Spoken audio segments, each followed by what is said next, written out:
Hi friends, welcome back to my channel. In today's video, I'm going to show you how to uninstall apps on the Samsung Galaxy M16 5G. If you're new here, don't forget to subscribe and give this video a thumbs up. Now, let's dive in. Step 1. First, unlock your phone and open the Settings application. This is where you can find various customization options for your device, including display settings, security settings, and accessibility features. Step 2. Now, locate the search icon in the top right corner and tap on it. The search feature makes it much easier to find specific options without having to scroll through multiple menus manually.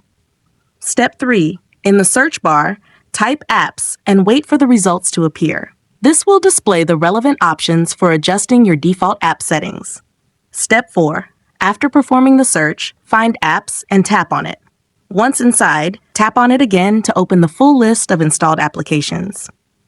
Step 5. For the last and most important step, choose any app you would like to uninstall, then tap Uninstall, and lastly, tap OK. The app will be removed instantly from your phone.